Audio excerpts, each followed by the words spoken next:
প্রকাণ্ড এক পাহাড় চূড়ার উপর রাজকীয় এক প্রাসাদ।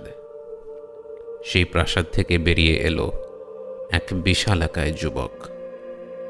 ভোরের আলোয় তার সামনের লোহিত পর্বতগুলো যেন তার দিকে নত হয়ে সম্মান জানাচ্ছে। অন্তত তার কাছে তেমনটাই লাগছে। পাহাড়ি এই এলাকার চূড়ায় চূড়ায় বিরাট সব দালান। সকাল সকাল তারই মতো বলবান যুবকেরা বেরিয়ে পড়েছে নির্ভয়ে। পৃথিবীর বুকে তারা এমন এক রাজত্ব গড়ে তুলেছে যাকে চ্যালেঞ্জ করার মতো কোনো জাতি জন্মায়নি। আকাশ ছোঁয়া পাহাড় জয় করে তারা নিজেদের প্রভু মনে করতে লাগল। তারা ছিল পৃথিবীর সবচেয়ে উন্নত সভ্যতা, প্রযুক্তির দিক থেকে সবচেয়ে অগ্রসর, সামরিক শক্তির দিক থেকে অপরাজেয়। তারা কাউকে পরোয়া করত না, তারা কাউকে ভয় করত না। অথচ বছর খানেকের মধ্যে সেই যুবকের লাশ পর্যন্ত কারো পক্ষে চিহ্নিত করা সম্ভব ছিল না। পাহাড় চূড়ার সেই প্রাসাদগুলো এমনভাবে নিশ্চিহ্ন হয়ে গেল যে তার একটা অংশ কেউ কখনো খুঁজে পায়নি। বর্তমান সময়ের বৃহত্তম মেট্রোপলিটন শহরগুলোর কথা চিন্তা করে দেখুন, কখনো কি ভাবা যায় এমন একটি শহর পুরোপুরি নিশ্চিহ্ন হয়ে যাবে, এর অস্তিত্বের কোনো ছিটে ফোঁটাও থাকবে না। অথচ পাহাড় চূড়ার সেই বিশালাকায় মানুষগুলোর অবস্থা তাই হয়েছিল। হঠাৎ করেই তারা যেন হাওয়ায় মিলিয়ে গিয়েছিল। কি হয়েছিল তাদের? এক সময়ের পৃথিবীর অন্যতম সভ্যতা কি করে তাৎক্ষণিকভাবে নিশ্চিহ্ন হয়ে গেল?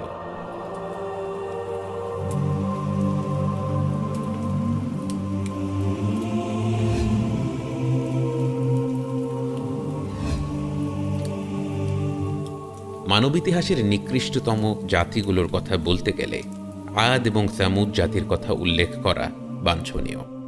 পবিত্র কোরআনে অসংখ্যবার এই দুই জাতির কুকর্মের কথা এবং ধ্বংসের কথা বলা হয়েছে।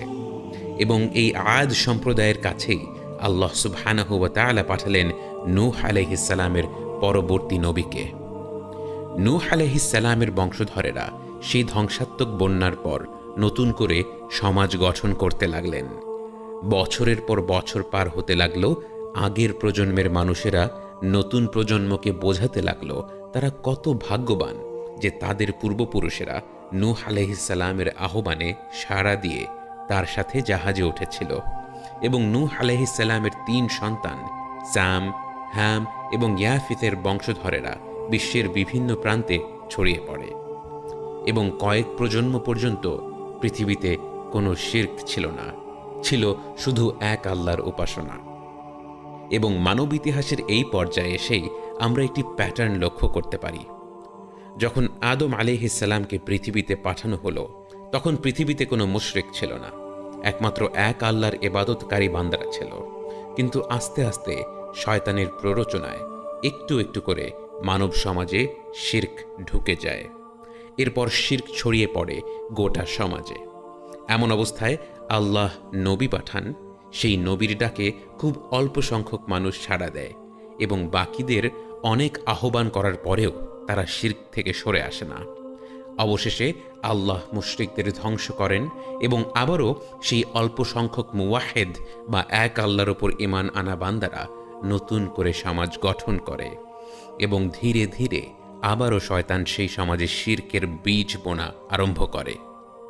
ঐতিহাসিকদের মতে স্যাম ইবনে নূহের বংশধরদের মধ্যে থেকেই জন্ম নেয় আদ সম্প্রদায়। এবং তারা ছিল সবচেয়ে প্রাচীন আরব জাতি, যাদেরকে মুসলিম জিনিওলজিস্টরা বলে থাকেন আল আরাবুল বাঈদাহ বা বিলুপ্ত আরবেরা। তাদের মূল শহরের নাম ছিল ইরম এবং তাদের কথা আল্লাহ তাআলা সূরা ফাজরে উল্লেখ করে বলেন, ইরম যাতিল ইমাদ, ইরম যাদের ছিল উঁচু উঁচু স্তম্ভ, আল্লাতী লাম ইখলাক মিথলুহা ফিল বিলাদ, যেমনটি পৃথিবীর আর কোথাও নির্মাণ করা হয়নি। ইবনে কাসির এই আয়াতের ব্যাখ্যা করে বলেন, আদ গোত্র ছিল ইরম বিন আউস বিন সাম বিন নূহের বংশধরেরা, অর্থাৎ পুরো আদ সম্প্রদায় ছিল নূহ আলাইহিস সালামের পুত্র সামের বংশধর। এবং তাদের পূর্বপুরুষ এরামের নামেই নাম রাখা তারা যে শহর নির্মাণ করেছিল সেই শহরটির বিশেষত্ব ছিল বিস্ময়কর সব স্তম্ভ বা পিলার। প্রাচীন রোমান সাম্রাজ্যের স্থাপত্য শিল্পের দিকে তাকালেও আমরা দেখব সেখানে উঁচু উঁচু স্তম্ভ বা কলাম লক্ষণীয় ভূমিকা রাখে, এবং সেই স্তম্ভগুলোর নির্মাণ ও শৈল্পিক সৌন্দর্য বলে দেয় তখনকার সেই সম্প্রদায় বিশ্বের সবচেয়ে উন্নত জাতিগুলোর মধ্যে একটি ছিল। আদ সম্প্রদায়ের সেই স্তম্ভগুলো ছিল তার চাইতে আরও অনেক গুণে বেশি আশ্চর্যজনক, কেননা স্বয়ং আল্লাহ তাদের সেই স্তম্ভগুলোকে বর্ণনা করে বলেন, আল্লাতী লাম ইখলাক মিথলুহা ফিল বিলাদ, এমন স্তম্ভ আর কোথাও নির্মাণ করা হয়নি। তাদের স্থপতি শিল্পের কারুকাজ দেখে স্বয়ং আল্লাহ বলছেন, এরকম কাজ আর কোথাও দেখা যায় না। আল্লাহ তাদেরকে এত প্রতিভা, এত বুদ্ধি, এত শক্তি দিয়েছেন, অথচ তারা আল্লাহকেই এমনভাবে অমান্য করল যে তাদের সেই শৈল্পিক নৈপুণ্য আক্ষরিক অর্থেই ধুলোয় মিশে গেল। আল্লাহ তাদের মধ্যে থেকেই একজনকে রসুল হিসেবে বেছে নিলেন। পবিত্র কোরআনে আল্লাহ বলেন, ওয়া ইলা আদিন আখাহুম হুদা, এবং আদের কাছে আমি তাদের ভাই হুদকে পাঠালাম। এবং আল্লাহ তাআলার নিয়ম যে তিনি প্রতিটি জাতির কাছে তাদের মধ্যে থেকেই একজন রসুল বাছাই করে পাঠান। এতে করে যেই রসুল তাদের কাছে আল্লাহর বার্তা পৌঁছে দেবে সে যেন সেই মানুষদের মনের অবস্থা বুঝতে পারে, তাদের প্রতি টান অনুভব করে এবং তাদের সাথে ধৈর্য ও সহানুভূতি সহকারে আল্লাহর পথে আহ্বান করতে পারে। তেমনিভাবে বর্তমান সমাজে যখন আমরা চারিদিকে নানা ধরনের পাপাচার দেখব, যেসব মানুষেরা পাপে লিপ্ত আছে তাদের যেন আমরা আরেকজনের ভাই, আরেকজনের বোন, আরেকজনের সন্তান হিসেবে না দেখি, বরং তাদের কাছে যখন আমরা আল্লাহর বার্তা পৌঁছাবো তখন যেন আমি মনে করি আমি তো আমার নিজের ভাইয়ের সাথেই কথা বলছি, সে যদি জান্নাতে যেতে না পারে এর মানে যেন আমার আপন ভাইটাই জান্নাত থেকে বঞ্চিত হলো। অতএব ইসলামের পথে আহ্বানকারী প্রতিটি ব্যক্তিকে সহানুভূতিশীল হতে হবে, গুনাহকে ঘৃণা করতে হবে, গুনাহগার ব্যক্তিকে নয়। হুদ আলাইহিস সালাম ছিলেন পরবর্তী আরব জাতির পিতা। রাসূল সাল্লাল্লাহু আলাইহি ওয়াসাল্লামের সময়কার আরব জাতি এসেছিল মূলত দুটি বংশ থেকে। একদিকে ছিল কাহতানি আরব, যারা ইয়েমেন অঞ্চল থেকে এসেছিল এবং তারাই ছিল হুদ আলাইহিস সালামের বংশধরেরা। অন্যদিকে ছিল আদনানি আরব, যারা ছিল ইসমাঈল আলাইহিস সালামের বংশধরেরা, এবং রাসূল সাল্লাল্লাহু আলাইহি ওয়াসাল্লাম ছিলেন আদনানি গোত্রের বংশধর। হুদ আলাইহিস সালামের সময় আদ সম্প্রদায়ে শিরক ঢুকে গিয়েছিল গভীরভাবে। তিনি তাদের উদ্দেশ্য করে বলেন, ক্বালা ইয়া কওমি আবুদুল্লাহ, তিনি বললেন, আমার ভাইয়েরা তোমরা আল্লাহর ইবাদত করো। মা লাকুম মিন ইলাহিন গায়রুহ, উনি ছাড়া তোমাদের আর কোন ইলাহ আছে? আফালা তাত্তাকুন, তোমরা কি ভয় করবে না? কিন্তু সমাজের হুমড়োচুমড়ো যারা ছিল তারা তার কথায় রেগে গেল। আল্লাহ বলেন, ক্বালা আল মালাউল্লাযীনা কাফারু মিন কওমিহি, তার সমাজের প্রতিষ্ঠিত ব্যক্তিরা যারা অবিশ্বাসী ছিল তারা বলল, ইন্না লানারাকা ফি সাফাহা, তুমি তো একেবারেই বোকা। ওয়া ইন্না লানাযুন্নুকা মিনাল কাযিবিন, এবং নিঃসন্দেহে তুমি মিথ্যাবাদী। এবং তিনি যখন তাদেরকে বলতেন মানুষকে মৃত্যুর পর আবারও পুনরুজ্জীবিত করা হবে এবং এরপর তাদের কর্মকাণ্ডের জন্যে তাদের বিচার করা হবে, তখন তারা বলে উঠল, আয়াইদুকুম আন্নাকুম ইযা মিত্তুম ওয়া কুনতুম তুরাবান ওয়া আযামান, সে কি তোমাদের এই ওয়াদা করছে যে তোমরা যখন মরে মাটি আর হাড্ডিগুড্ডি হয়ে যাবে, আন্নাকুম মুখরাজুন, এরপর তোমাদের আবার পুনরুজ্জীবিত করা হবে? হাইহাতা হাইহাতা লিমা তুআদুন, সে তোমাদের যা ওয়াদা করছে তা সত্যের ধারে কাছেও না। আশ্চর্যজনক বিষয় হলো আজও মানুষের মাঝে মৃত্যুর পর পুনরুজ্জীবিত হওয়ার ব্যাপারে সন্দেহ রয়েছে। কেউ কেউ হয়তো প্রকাশ্যে বলে মানুষ একবার মরে গেলেই শেষ, আখিরাত বলতে কিছু নেই। আবার কেউ কেউ সরাসরি এই কথা না বললেও তাদের কর্মকাণ্ডের মাধ্যমে প্রমাণ করে দেয় যে তারা আখিরাত বলে কোনো কিছুতে বিশ্বাস করে না, বিচার দিবস বলতে কোনো কিছুতে বিশ্বাস করে না। যদি সত্যিকার অর্থে একজন মানুষ আখিরাত এবং বিচারে বিশ্বাস করত, সে কি করে জেনে বুঝে শত শত মানুষের অধিকার লঙ্ঘন করত, ঘুষ নিত, দুর্নীতি করত, ধর্ষণ করত? মুখে না বললেও তারা যেন তাদের কাজের মধ্য দিয়ে চিৎকার করে বলছে, হাই হ্যাতা লিমা তু আদুন, হে হুদ তোমার ওয়াদা মিথ্যা, হে নূহ তোমার ওয়াদা মিথ্যা, হে আদম তোমার ওয়াদা মিথ্যা, হে মুহাম্মদ সাল্লাল্লাহু আলাইহি ওয়াসাল্লাম তোমার ওয়াদা মিথ্যা, হে আল্লাহ তোমার ওয়াদা মিথ্যা। নাউযু বিল্লাহ। সমাজের ক্ষমতাবান ব্যক্তিরা হুদ আলাইহিস সালামের নামে মিথ্যা প্রোপাগান্ডা আরম্ভ করল।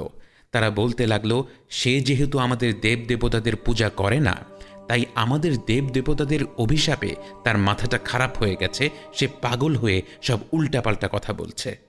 খুব অল্প সংখ্যক ব্যক্তি তাদের মিথ্যাচার ধরতে পারল এবং হুদ আলাইহিস সালামের বার্তার সত্যতা বুঝতে পেরে ইসলাম গ্রহণ করল। বেশিরভাগ মানুষই হুদ আলাইহিস সালামের নামে যে মিথ্যা খবর ছড়ানো হলো সবই হজম করতে লাগলো। বর্তমান সময়ের সাথে একবার মিলিয়ে দেখুন, একজন ব্যক্তির নামে যখন সোশ্যাল মিডিয়াতে কুৎসা রটানো হয়, রমরমা গল্প ফাঁস করে দেয়া হয়, কয়জন মানুষ সেটার সত্যতা যাচাই করতে চায়? কয়জন মানুষ বলে, এসব ব্যক্তিগত গল্পের সাথে আমি লিপ্ত হব না, আমি আমার আখিরাতের দিকে মনোযোগ দিই? অন্যদিকে কয়জন মানুষ এরকম খবর ছাপা হওয়া মাত্র লাইক, শেয়ার আর কমেন্টের বন্যায় ভাসিয়ে দেয়? হুদ আলাইহিস সালামের নিরলস প্রচেষ্টা সত্ত্বেও আদের লোকেরা তাঁকে নানাভাবে বাধা দিতে লাগলো। নিজেদের শক্তি আর সামর্থ্যে তারা এতটাই বিমোহিত ছিল যে তারা অহংকার করে বলতে লাগলো, মান আশাদ্দু মিন্না কুওয়াতান, আমাদের চেয়ে শক্তিশালী আর কে আছে? অথচ আল্লাহ বলেন, তারা কি এটা ভাবে না যে আল্লাহ যিনি তাদের সৃষ্টি করেছেন তিনিই তাদের চেয়ে বেশি শক্তিশালী? কিন্তু তারা আমাদের নিদর্শনগুলো প্রত্যাখ্যান করল। অবশেষে আহ্বানের সময় ফুরিয়ে গেল, পরিণামের সময় চলে এলো।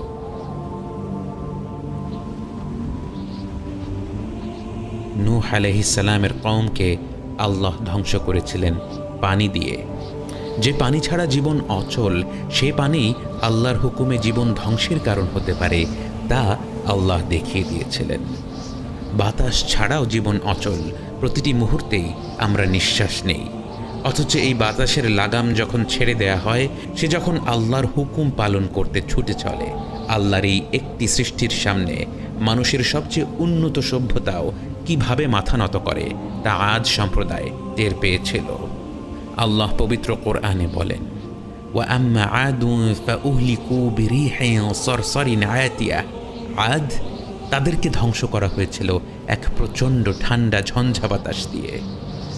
সাখরাহা আলাইহিম সাবআ লায়ালিন ওয়া তামানিয়াতা আইয়ামিন হুসুমা, যা আল্লাহ তাদের ওপর টানা 7 রাত ও 8 দিন ধরে প্রবাহিত করেছিলেন। فترى القوم فيها صرعى كأنهم أعجاز نخل خاوية, তাদের দেখলে মনে হতো তারা সেখানে সারশূন্য খেজুর গাছের ডালের মতো লুটিয়ে পড়ে আছে। একটা ঘূর্ণিঝড় 10 মিনিটেই কেমন করে বড় বড় দালানকেও ধ্বংসস্তূপে পরিণত করতে পারে তা আমরা দেখেছি। টানা 7 রাত ও 8 দিন ধরে বয়ে যাওয়া বিধ্বংসী ঝড় কেমন পরিণতি নিয়ে আসতে পারে তা আমাদের কল্পনার বাইরে। সেই সময়ের সবচেয়ে উন্নত সভ্যতা 1 সপ্তাহের মাথায় এমনভাবে নিশ্চিহ্ন হয়ে গেল যে হাজার হাজার বছর পর আজও আর্কিওলজিস্টরা আদ সম্প্রদায় ঠিক কোথায় অবস্থানরত ছিল সে ব্যাপারে বিতর্ক করে থাকেন। তাদের লেগেসি বলতে কিছুই থাকলো না, উত্তরাধিকার বলতেও কিছু থাকলো না, তাদের স্থপতি শিল্পের কোনো প্রমাণ থাকলো না, তাদের দৈহিক শক্তিমত্তার কোনো চিহ্ন থাকলো না। শতাব্দীর পর শতাব্দী ধরে বিশ্বাসীদের কাছে তারা চরম ব্যর্থতা আর অবাধ্যতার উদাহরণ হয়ে রয়ে গেল, এবং আখিরাতে তাদের জন্য যা অপেক্ষা করছিল তা তো আরও অনেক বেশি ভয়ঙ্কর। হুদ আলাইহিস সালাম ও তার অল্প সংখ্যক অনুসারীরা আল্লাহর হেদায়েত পেয়ে সেই ঝড় থেকে রেহাই পেয়েছিলেন। ঝড়ের পরবর্তী বছরগুলোতে তারা ধীরে ধীরে নতুন করে তাদের সমাজ গঠন করতে লাগলেন এবং আবারও সেই সমাজে শুধুমাত্র মুওয়াহিদ বা এক আল্লাহর ওপর বিশ্বাস করা মানুষেরা রয়ে গেল, এবং হুদ আলাইহিস সালামের মৃত্যু পর্যন্ত সে সমাজে আর কখনো শিরক প্রবেশ করেনি।